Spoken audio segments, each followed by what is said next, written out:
Do that right now. You are getting a message from Ms. Linda Dunson Stacy. Good to finally meet you, Dr. Wadood. And okay, very good. All right, so let us begin. Assalamu alaikum wa rahmatullahi wa barakatuh. It's great to have everybody here this evening. We are thrilled to have Dr. Amina Wadood as our presenter today. Today's event is being organized by the Islamic Studies Research Network. My two dear colleagues, Dr. Alyssa Gabe from Religious Studies and Dr. Asa Eger from History, we are co-directors of the ISRN, and we have a number of sponsors, co-sponsors as part of this evening's presentation, including Lloyd International Honors College, where I serve as Dean, the Department of Religious Studies, Women's Gender and Sexuality Studies, the Muslim Student Association, African American and African Diaspora Studies, the Humanities Network and Consortium, and of course, support from the International Program Center's Kohler Fund. This evening's presentation is entitled Creating Islamic Feminism Between a Rock and a Hard Place, with Dr. Amina Wadood. Dr. Amina Wadood is a world-renowned scholar and activist with a focus on Islam, justice, gender, and sexuality. After achieving full professor, she retired from US academia, except as visiting researcher to Starr King School for the Ministry in California. After 15 years in retirement, she has recently returned to academia as visiting professor to the National Islamic University in Yogyakarta, Indonesia. She migrated to Indonesia in 2018 to avoid the chaos of US politics and ethics firsthand. Author of Quran and Woman, Rereading the Sacred Text from a Woman's Perspective, of which I have my copy here, a classic that helped towards the development of epistemology and methodology in Islamic feminism, which is the most dynamic aspect of Islamic reform today. It is 3 decades old and translated over 10 times, most recently into French. Her second manuscript, Inside the Gender Jihad, Women's Reform in Islam, moved the discussion further by aligning it with a mandate for ethics and activism in collaboration with scholarship and spirituality. After completing a 3-year research grant investigating 500 years of Islamic classical discourse on sexual diversity and human dignity, funded by the Arcus Foundation, she is organizing an international center for queer Islamic studies and theology, KIST, the first of its kind in the world. Mother of 5 and Nana to 6, she is best known as the Lady Imam. With that, Dr. Wadood. A'udhu billahi minash shaitanir rajeem. Bismillahir rahmanir rahim. I begin, as I always begin, in the name of Allah, whose grace I seek in this and all other matters. I wish to thank all you lovely people at UNC for making this easy. Technology is both a blessing and a challenge.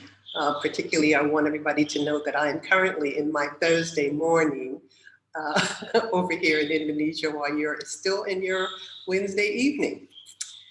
In my life, Islamic feminism was a term becoming. In fact, I have only accepted the label feminist for myself for 12 years this month. That's how precise was my journey. For some reason, besides being recognized apparently as the Islamic feminist, that this was a clear process of becoming, I think, helps to make the story interesting for me in the telling and the retelling of it. I can clearly trace the steps. These steps were not just about my acceptance of the label, but also about how the label came to mean what it means, including the relationship with Islamic reform. I call this between a rock and a hard place because there still persists a public perception that Islam and feminism is not reconcilable. So let's trace this journey. I want to go back first about 30 years in the events leading up to the Beijing Women's Conference in 1995. At the time, what was happening at Beijing was the discussions with partners, both non-government partners and official government partners, towards CEDAW, which is the Committee for the Elimination of All Forms of Discrimination Against Women. Now, you have to understand that CEDAW is part of the UN initiative, and that the UN initiative itself, being created as it was in the middle of the 20th century, is an articulation of how do we address humanity at large? How do we accept a kind of universal understanding of what is a human being, and therefore, excuse me, what are human rights?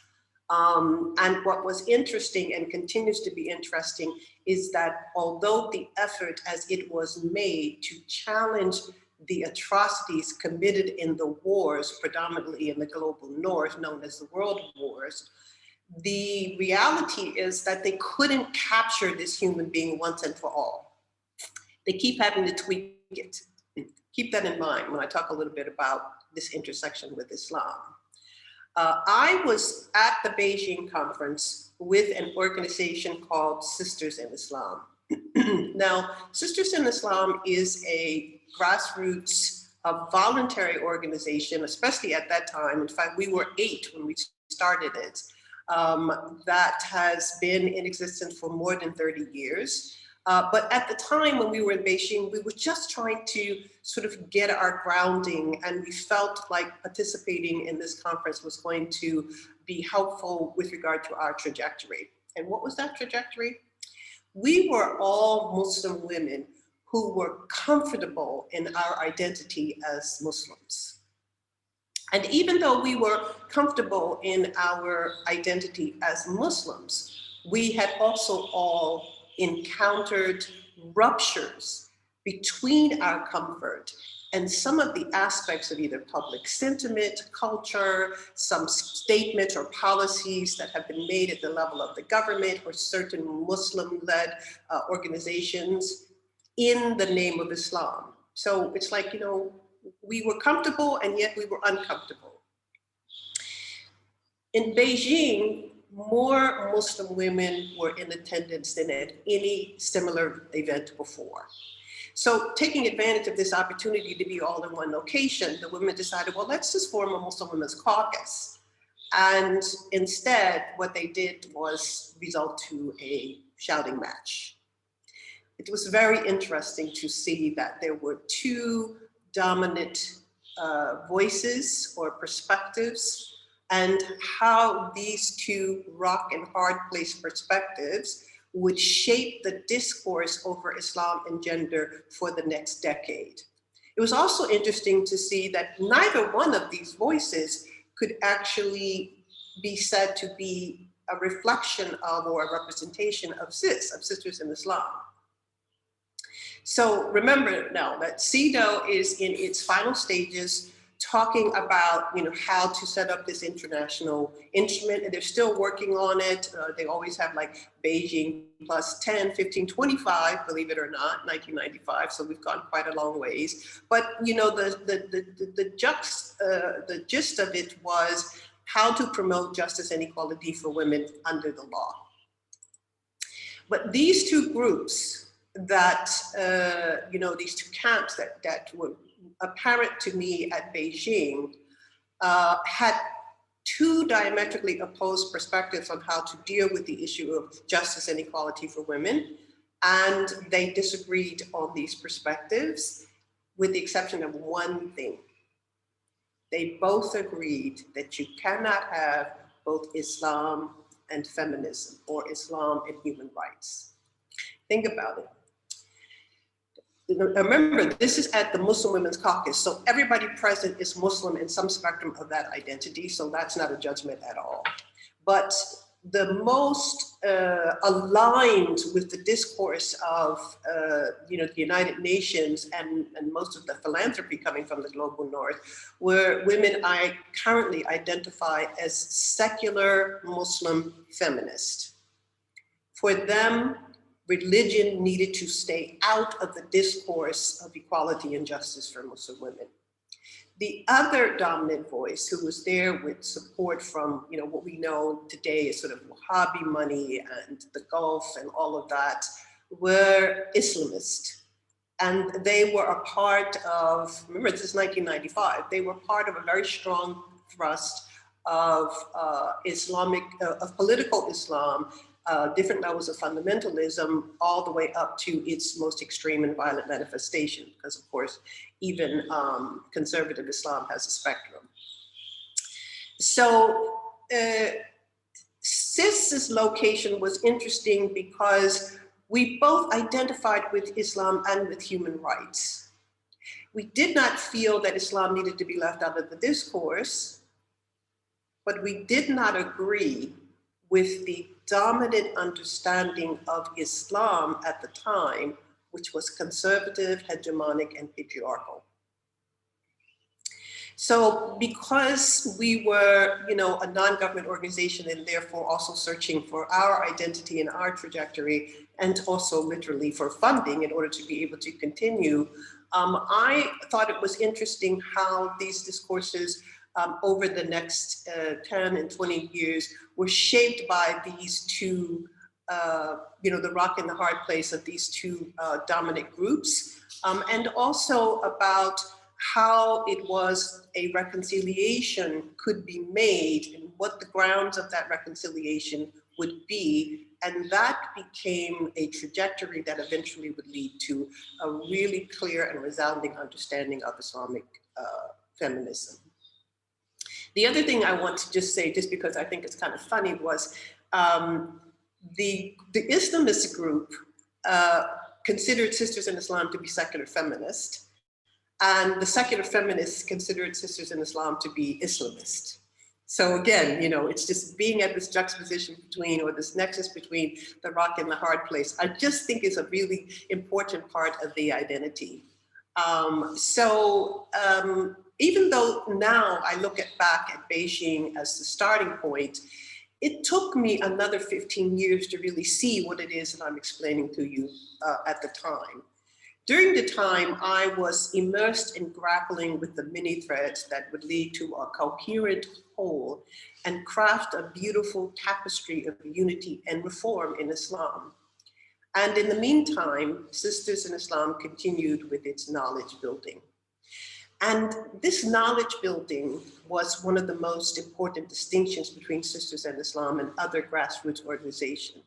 From the beginning, the activism of Sisters in Islam was wedded to knowledge, particularly to reformist thought in the context of knowledge production.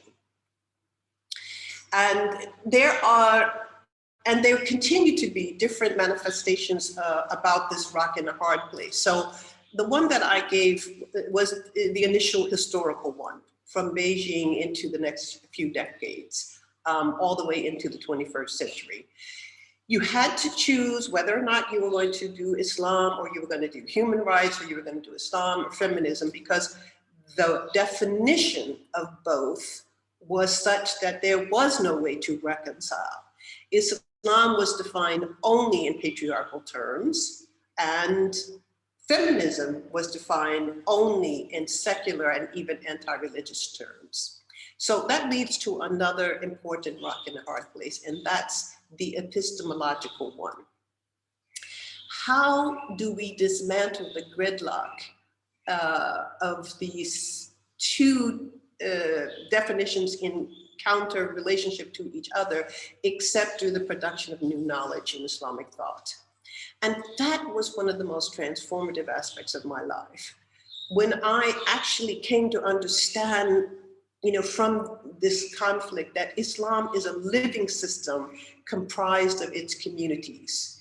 There's no Islam back then or Islam over there that is the real and true Islam. In fact, There's no real true Islam, as opposed to culturally, historically, and situated Muslim Islamic realities. So if you think about the many ways that Islam has grown and changed over more than a millennium and a half, then you can see the merits of this perception of Islam as a living reality.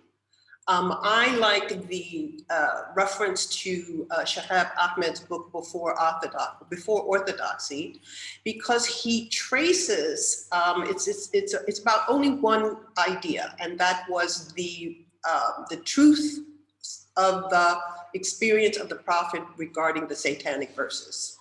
He says for the first few hundred years, it was just accepted as part of the historical experience. But during the most recent few hundred years, it's been categorically rejected as part of the historical experience. It's like, how could that happen to the prophet? How could Allah let that kind of thing go on, right? So he asked, what exactly is it that has changed in that 1,000 years? Because Islam is, 1,500 years old. So somewhere in a period of 1,000 years, orthodoxy itself has become diametrically opposed to itself. And for me, this is one of the most liberating understandings of the fight for gender justice. Because the terminology or basic epistemology of terms have also changed. While there is universal acceptance, for example, among scholars of Islam, that Islam is just, the definition of justice has changed.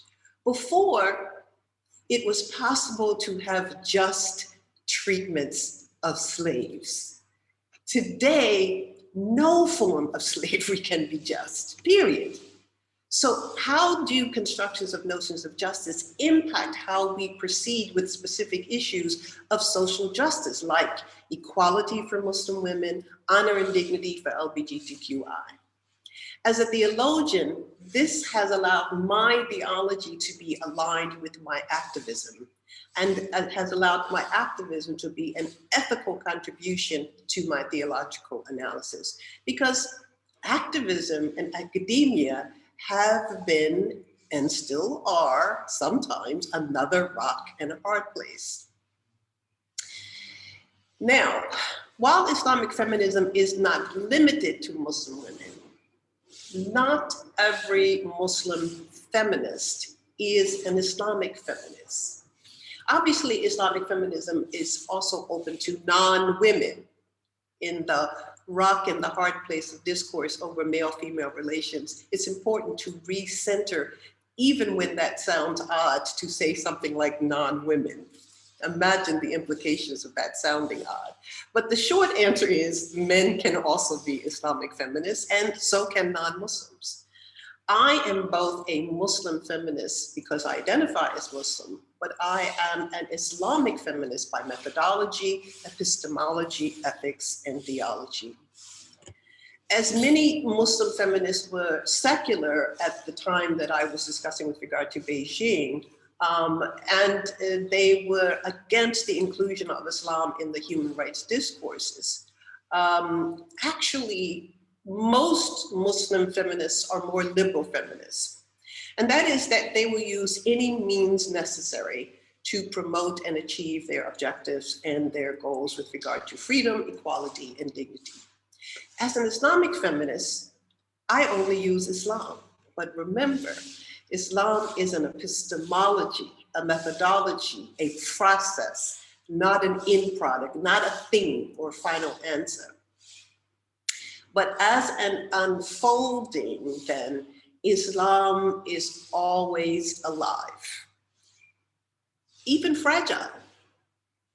So when I say that Muslim feminists use any means necessary, I mean that this will include methods that have been developed by Islamic feminist scholarship using gender as a category of thought to interrogate all of the Islamic intellectual activity and knowledge production, indeed also to participate in the production of new knowledge.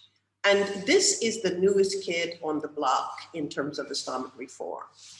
It was and still is indefensible to the development of Islamic feminism, that is Islamic reform, and to the articulation of Islam that is fundamentally egalitarian. So theology is one aspect of this Islamic unfolding of gender as a category of thought. And one aspect of the Islamic theology, which has been a cornerstone of being able to move forward with a wedding between activism and scholarship, was the development of the Tawhidic paradigm. And the Tawhidic paradigm, for me, is the method for affirming full human rights and equality. And it's based on the principle of the belief in Allah as the sovereign creator and ultimate judge. And this reality of Allah, you know, if you believe in it, then requires humans to only be on a line of horizontal reciprocity with regard to any other human being. And I started working on this with gender, seeing the rock and the hard place between male and female in the construction of the notion of human being under patriarchy, which placed men on top of women, men who are in charge of women. We have a publication called Men in Charge ? Okay, so there was this, you know, vertical line, and I found it really problematic because while it expressed and was often elaborated eloquently through Sufic and other forms of Islamic expression, like the pen writes on the tablet, or the sky lets down to the earth, while it was beautiful in certain ways, it also expressed this kind of hierarchy which allowed men a superior location relative to Allah, but also in their location, they became an intercession between Allah and the female at the bottom. And I said, well, that's not Islam. In Islam, there's not supposed to be any intermediary. So I really fiddled around with this really beautiful and eloquent articulation until I came up with the Tawhidic paradigm, which places men and women on a horizontal and reciprocal line, and only Allah can be at the top. So this was one way to kind of dismantle the rock and hard place of gender dynamics and instead embrace the beauty of the diversity of humanity in whatever ways it was manifest. Because while I started with gender within a binary articulation, I eventually moved on to just say human to human, and therefore make application to many other differences across the spectrum of the, you know, as I said, the beauty of humanity. So there is a rock and a hard place with regard to law and policy, and this is both locally and internationally. In other words, how do we understand the function of law? Now, Islam is based on its sacred sources, but there has been a tendency to promote the idea that there is such a thing as divine law, often called Sharia. But what we actually see in implementation is fiqh, or the human understanding of the divine way. Because the divine way is the organic wellness, in fact, the beauty and harmony of the entire universe. It's not law at all, except it has often been erroneously called natural law. All of the universe surrenders to the highest level of this harmony and beauty. We humans are created to choose that harmony and beauty, or to deny it, which is another rock and a hard place. We know, for example, that Satan, or Iblis, chose to deny it because he thought, I am better than he. This is called istikbar. So as humans, we are part of Allah's sacred plan. We are called to the beauty of that plan, and we can align ourselves with it for the greatest good within ourselves and to fulfill our purpose on this earth, which is to experience that beauty and then to project that beauty, to see it and find it in others, or we can deny it. That's what's called, human free will. So let's look just a bit at the epistemological rock and the hard place. the language of human, that is what it means to be human, is presumed to belong to all humans. And yet when you look at it, it is sometimes accredited to some humans more than others. And that's something that I think needs to be taken into consideration when we think about the establishment of the United Nations in the middle part of the 20th century. And for me, again, in terms of the Islamic feminist methodology, what I did instead is I went back to Islamic primary sources, particularly the Quran, because that was my major area of intellectual focus, and the Quranic discussion about cosmology, because cosmology tells us something about the process and the purpose of human creation.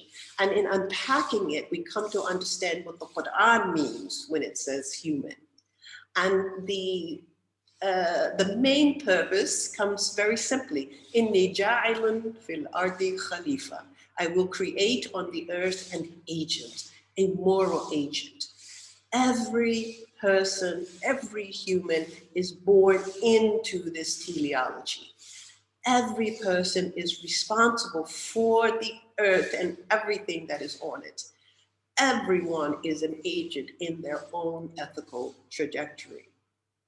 Thus, the ethical rock in a hard place was somehow immersed in the ways in which patriarchy ascribes to a unique class of people the greatest capacity to achieve human excellence, al-insan al-kamil, and denies it to others. Obviously, it denies it to women, but also it denies it to non-elite men.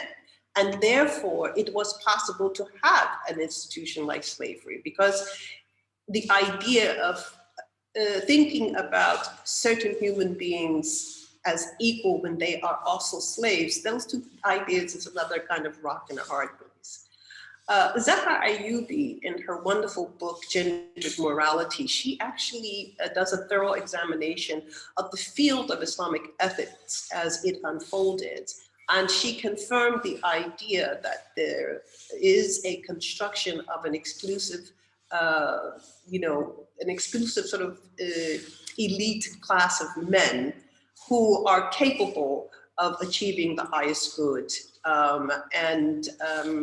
In dismantling that and reasserting a notion of the shared humanity, we come to, again, another aspect of Islamic feminism. And Aisha Chowdhury says, in these intellectual projections, scholars, authors, lawyers, judges, etc., they're Sufis, they're exerting what she describes as an idealized cosmology.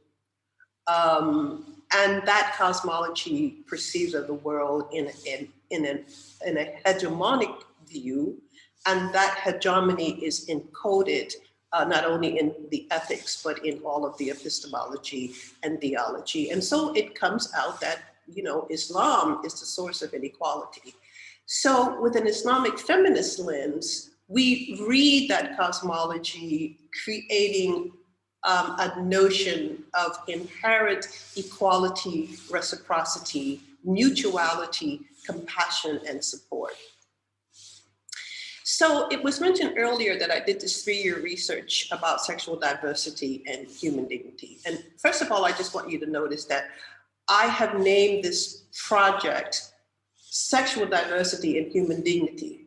Otherwise, people will say things like, I'm doing work on marriage equality or same-sex marriage. And I don't have any problem with that in principle, but actually that's a subset of establishing a worldview that aligns itself with the ethical principle that all humans deserve what the Quran says they are given, and that is karama.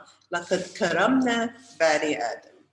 So I was reading to reclaim that dignity wherever there may have been a rupture between that ethical inclusivity and the tendencies then and now towards various forms of homophobia.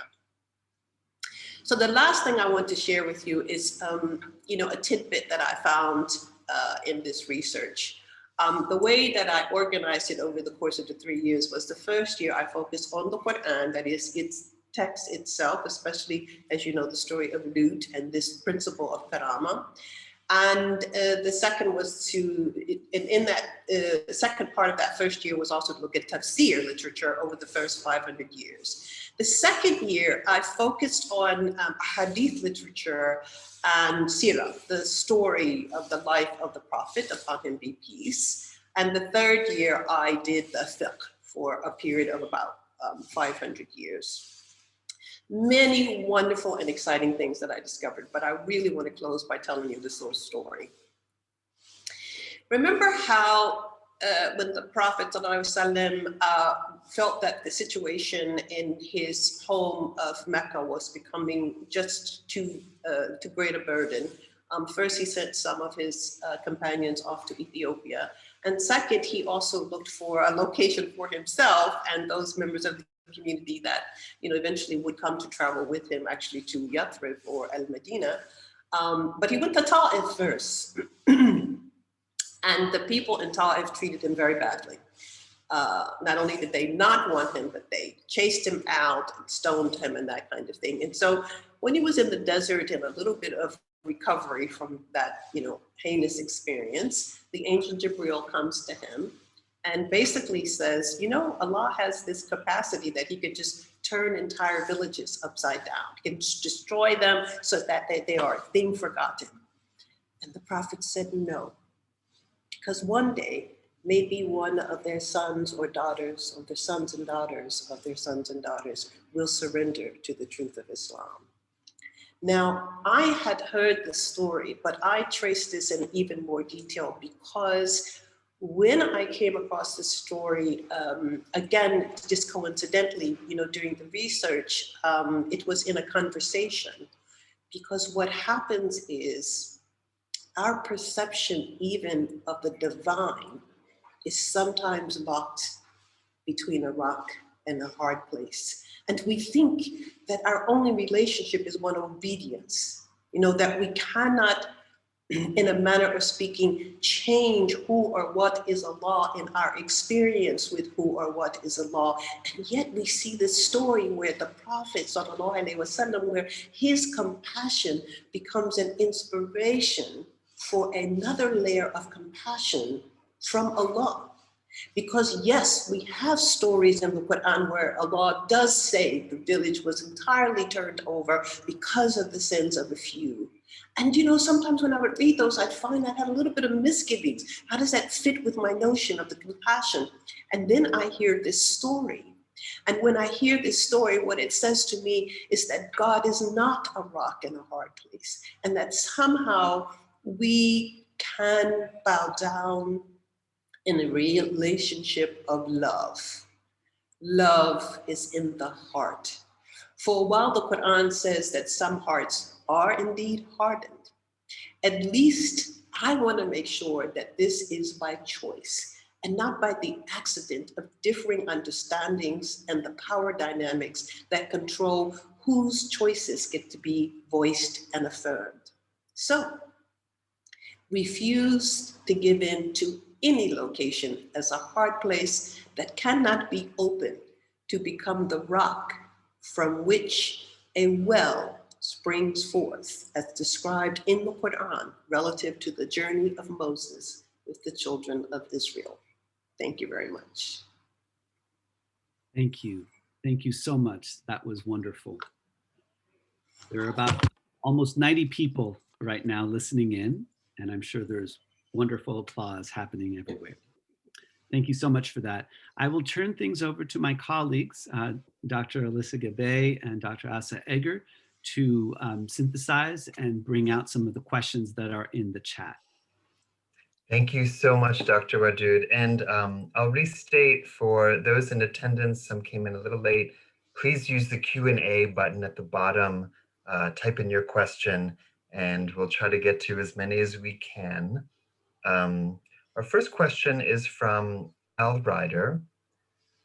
Why do you define Islamism as conservative? Do you not agree that it is in essence multi-layered, nuanced, and not bound by Western notions of a social left and right? I did not define Islamism in full. I only made reference to it with regard to the experience at Beijing in order to set up the juxtaposition between real people who were present at Beijing. And also because Beijing was 1995. And so political Islam was really at the height of its formation. And in the course of time since then, there are certain characteristics that have been confirmed, and certain also, what I want to say is consequences. And so as far as conservatism goes, or more precisely neoconservatism, because it's a hyperbole, it's an expression of conservatism, which is not the conservatism that has been manifest at different points along the history of Islam. As far as conservatism goes, there is a notion of preserving that which is true about Islam, and yet what we see is there is an arbitrary picking and choosing with regard to what is considered to be true, and there's also an abandonment of other truths that have been manifest in the same source texts that are used as a reference. So conservatism for me is a failure to recognize that Islam is a process, or that Islam is alive. It is aligning with the notion that somehow Islam is a fixed thing, has fixed parameters, and either you're for us or against us. Either you're in it or you're outside of it. And so I'm going to stick with that understanding of conservative, but I'm going to also make sure that we're clear as far as the rise of political Islam and the ways in which it has been manifest. It has been manifest in a spectrum. So conservatism is a posture which I think is not as beneficial as the idea of Islam as a living trajectory. However, it is not always and only manifest in its most violent and extreme form. To me, that is what the colonial North is most guilty of, and that is to presume that all conservative Islam is the same as the sort of extreme and violent manifestations of it. I do believe that there is a trajectory from conservative to violent and extreme, but I don't characterize everything that is conservative as violent or extreme. I simply disagree with it as a posture with regard to how we approach the affirmation of Islam as a way of life. Thank you so much. Our next question comes from I can go ahead to the next question. Yeah. Go ahead. Sorry. Okay, so the next question is, what are your views on Talal Assad? Do you believe the framework of your thought has been influenced from the colonialist lens rather than starting the thought framework from the fiqh itself? In that regard, are the many feminists of Islam's past educated from the foundation of Islamic fiqh not valid feminists? Wow. Okay, so there's 5 questions, and I'm going to try to remember them all because I think they're interesting because they're setting up a kind of, a framework. First of all, Talal Assad is zero influence in my life personally. It just so happens that his work was not of any impact. I read a couple things, but it didn't help me to create the understanding and trajectory of Islam that I felt that I needed. So he's zero influence. But with regard to the use of the term feminism with regard to the term fiqh, I think that's the way I'm going to try to do that. Fiqh is a single discipline within a rich and erudite intellectual tradition.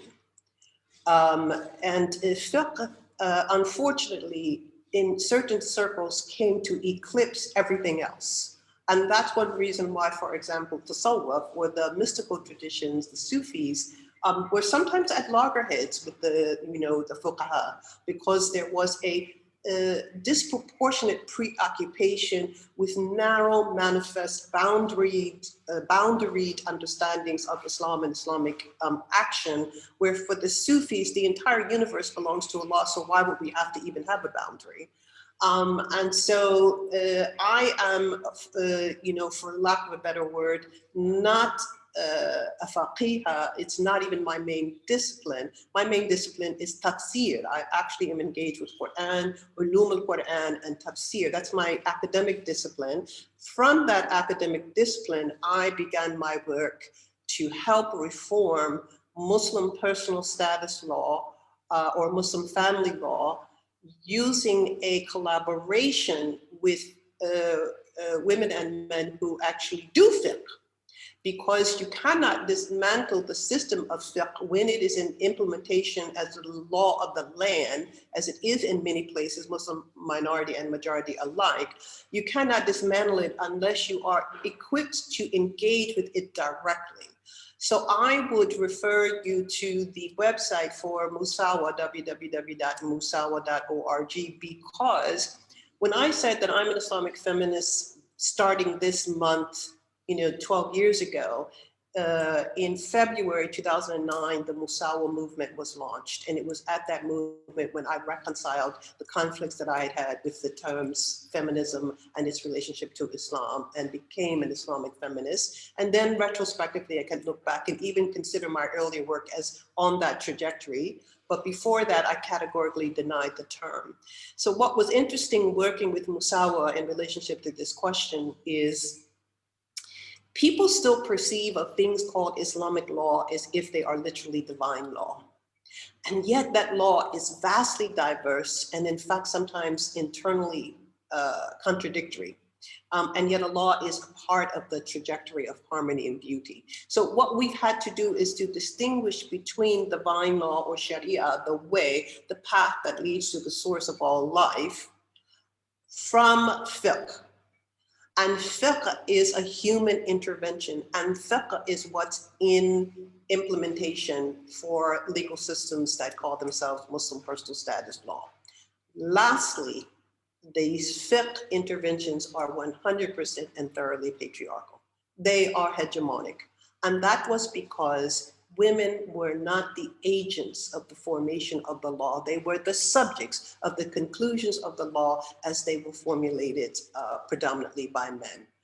So what we're doing now is we are reinserting and affirming Muslim women's lived realities in the trajectory of how the law fulfills its purpose of justice. So I don't have, first of all, I'm not a historian, and I did not trace the history of Muslim women's advocacy from the time of Salama to the present.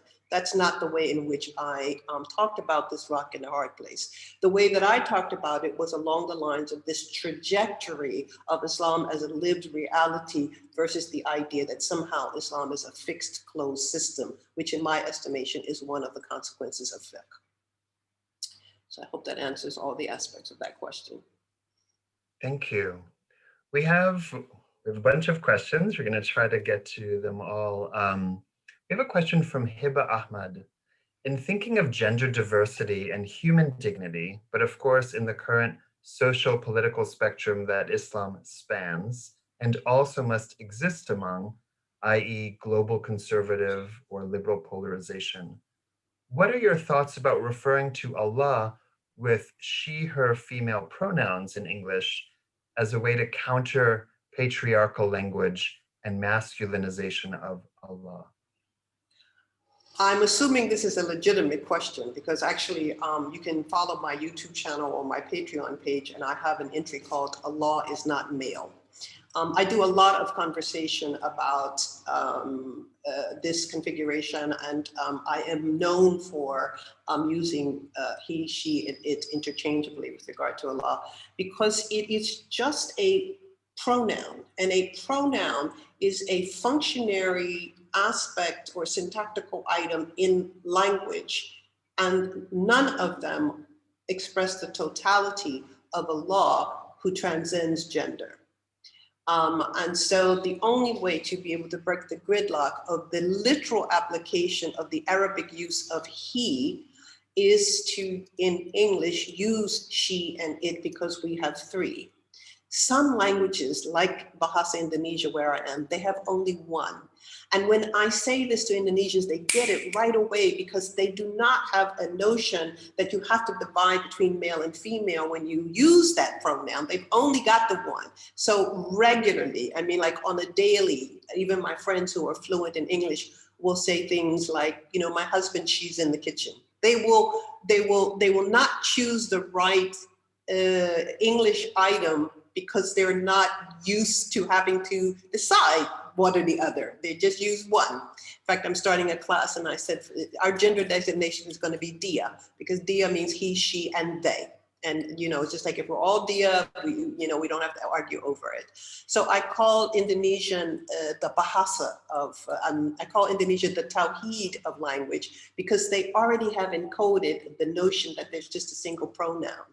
And one other little tidbit that I think is funny, because people always say, well, yeah, but you know, the Arabic never uses hiya, never uses she. In the Quran, Allah is referred to in the first person plural, we. And yet we are emphatic that Allah is one. So what they do is whenever the we occurs in the Quran, they explain it away. In other words, for one pronoun, there must be an explanation. For the other pronoun, we must take it literally. And I'm like, nope, I'm going to explain both of them away. So I do use she, he, and it interchangeably. Okay, so here's a question from somebody who says, I work for a law firm that deals with divorces, and some of our clients are Islamic women. I'm curious to know your thoughts on the differences of the rock and a hard place in Islamic communities in the United States versus primarily Islamic countries. Yes, I love your cat in the background, by the way.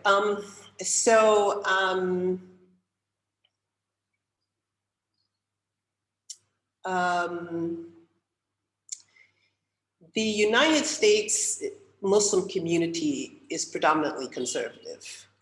And because it's my community, I mean, the African-American Muslim community is even more conservative, my estimation. Because it's my community, I want you to understand that the basis of this is working on the area of law reform or policy reform in the context of Muslim personal status law globally.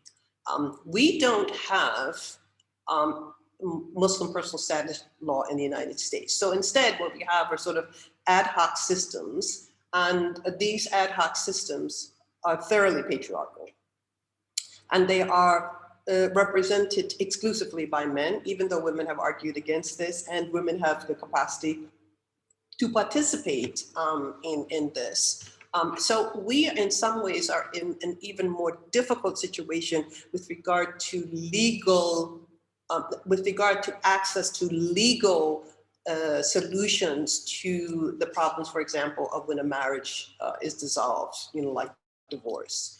Because even in the worst scenarios with regard to the practice of Muslim personal status law, there are still rights that are encoded, and you can still, you know, could sort of work your way towards them and to augment them with others if you are working within a system that basically is acknowledged as having some legal impact. But when you're in a situation like the United States, you don't have anything except for the law of the land and Muslim sentiment.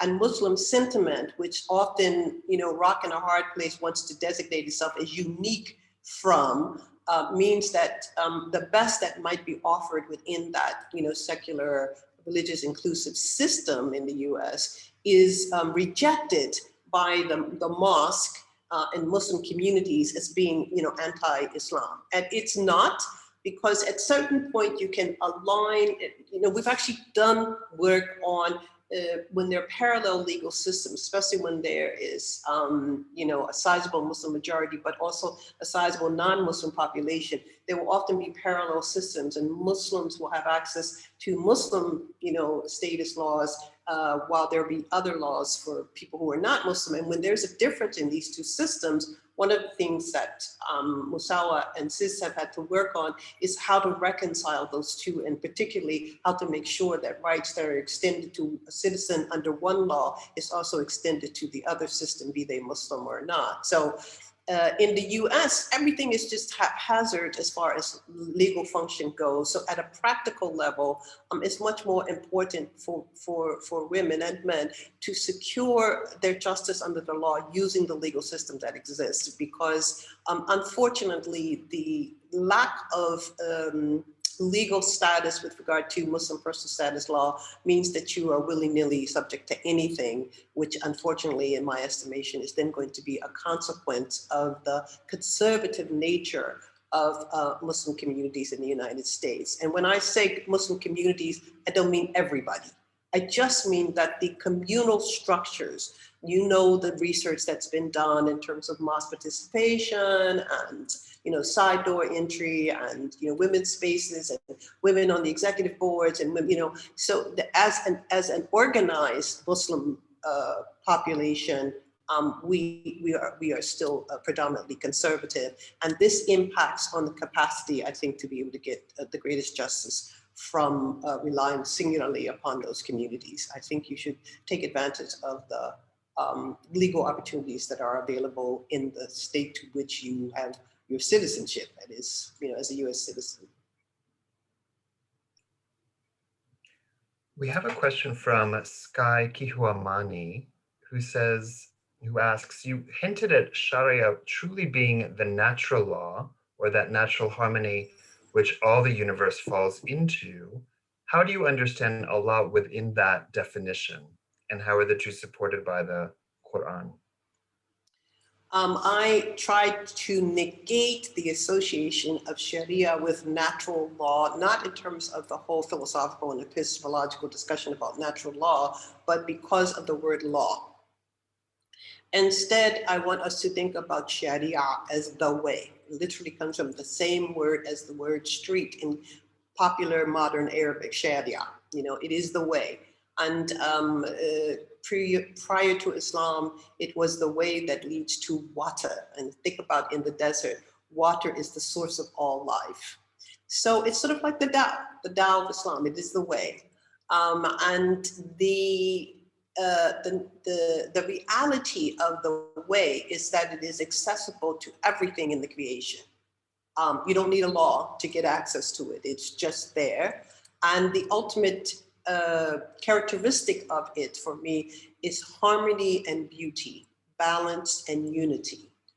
And so I use the theology of the Tawhidic paradigm to align myself in my understanding of Sharia as the way, because to Allah we all belong and to Allah we return. Allah is the source of our creation, not just us as humans, but all the creation, all the universe, all of the galaxies. Allah is the source and Allah is the point of return. And for me, what that means is we should be living our lives between this source and this return. We should be living our lives in a trajectory that will harmonize us with Allah's plan for us, that is fulfilling our purpose individually and collectively. And so when I think about Sharia, I don't think law at all. I just think harmony and beauty, which we can participate in or deny based on our free will. So there is a question about innovation. How do you reconcile with the question of bid'ah in light of the innovation, in light of the hadith of the Prophet, peace be upon him, who said, I urge you to adhere to my way, sunnah, and the way of the rightly guided successors, al-khulafa al-rashidun, who come after me, hold fast to it, and bite onto it with your teeth, cling firmly to it, and beware of newly invented matters. So how can I guess the question is, how do you answer this in the light that you want to reform Islam when Allah has clearly stated, this day I have perfected for you your religion and completed my favor on you and chosen for you Islam as a religion? Yes, لَقَدْ كَرَمْنَا لَكُمْ دِينُكُمْ. We did not perfect Islam. My work over the past 15 years, I think, used to always start with who is defining Islam and how are they defining it? I tried to give a hint at some of the ways in which I define it as a process. And because it is a process, there is no such thing as an old way that is given priority over the current way. The current way is the only way we can live Islam. So I don't believe in the notion of bid'ah, and even more so, the hadith that is referenced is clearly a fabricated hadith, because before the Prophet died, there was no such thing as a khulafa ar-rashidun, and so how could he reference them? And so, I mean, you could just see that just in a very simple read of it. But the question of whether or not, and I think I have expressed this and I'll just repeat it because it bears repeating, the question of whether or not Islam is a fixed thing back then is, for me, the answer to that question is categorically no.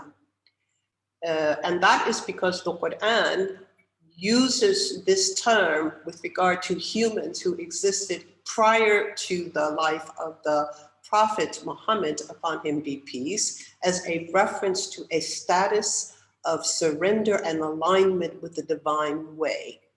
That is what it means to be Muslim. Unfortunately, for a lot of people, Muslim means an ethnic group or a fixed and closed category of people that some can be in and some can be out of.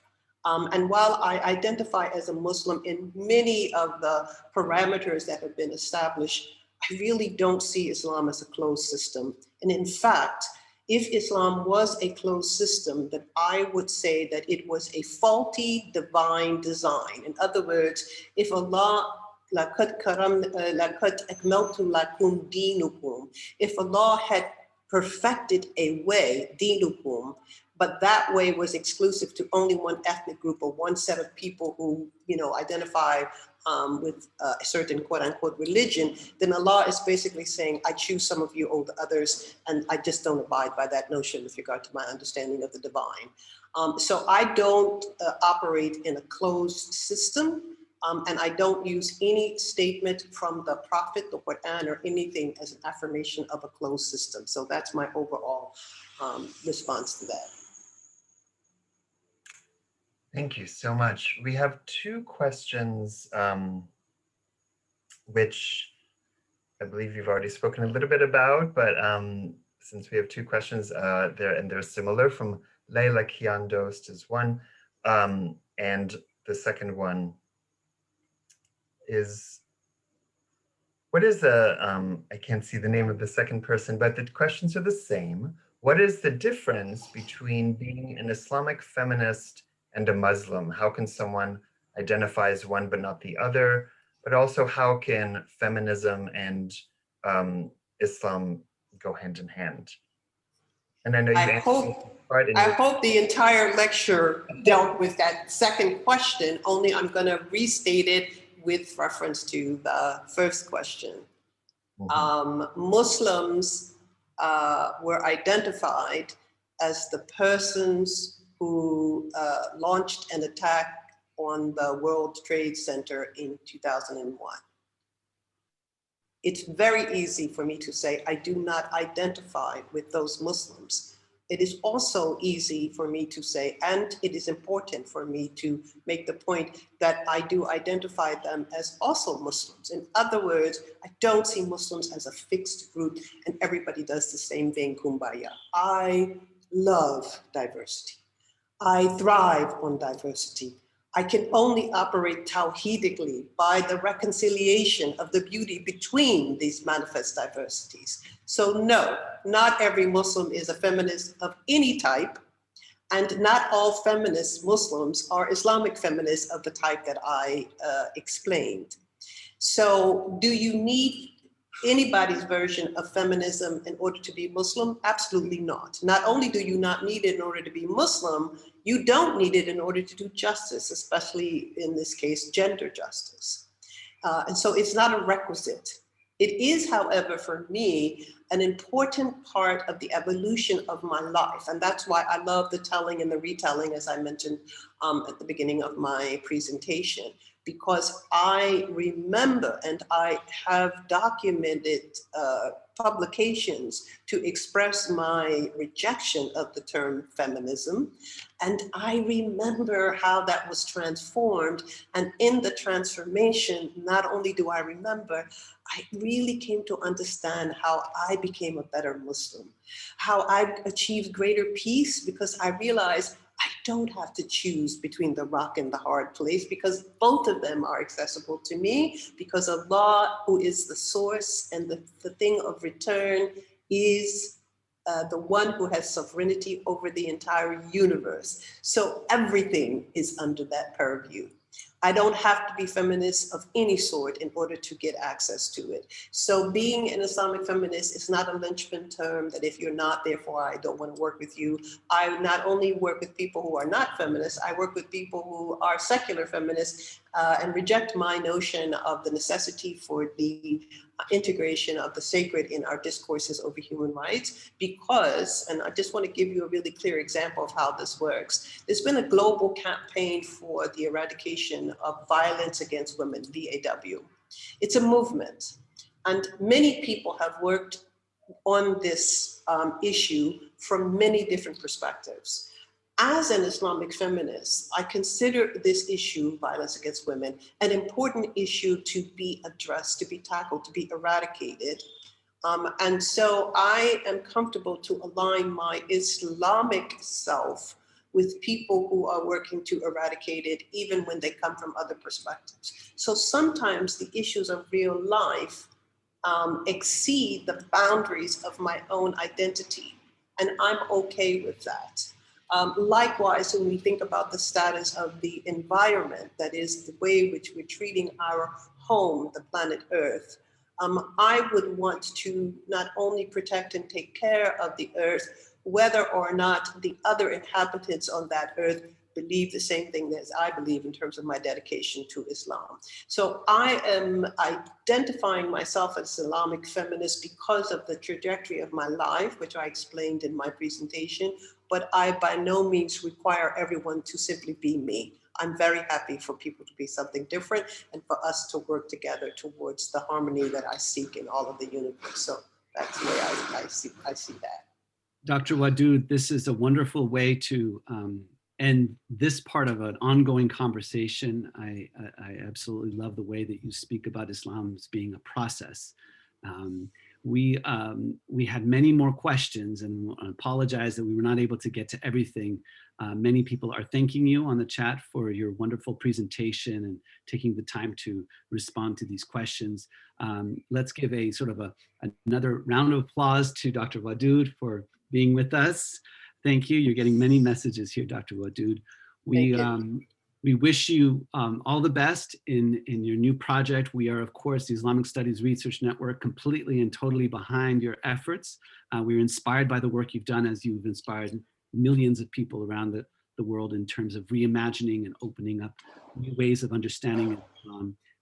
And I think that we are very, very fortunate to have you here with us this evening, your morning. So thank you very much. Thank you so much. Thank you so much. I really appreciate being able to present in the morning, because I had two events at like my 10 o'clock and going on to midnight, and I literally fell asleep before one of them. So this is such a delight. Now I can start my day and get my work done. So thank you again. Thank you to everybody in the chat. Sorry I didn't get to see all of the questions, but hopefully we'll have other opportunities. Thank you. Thank you so much. Have a good evening, everybody. Bye-bye. Thank you. Bye-bye.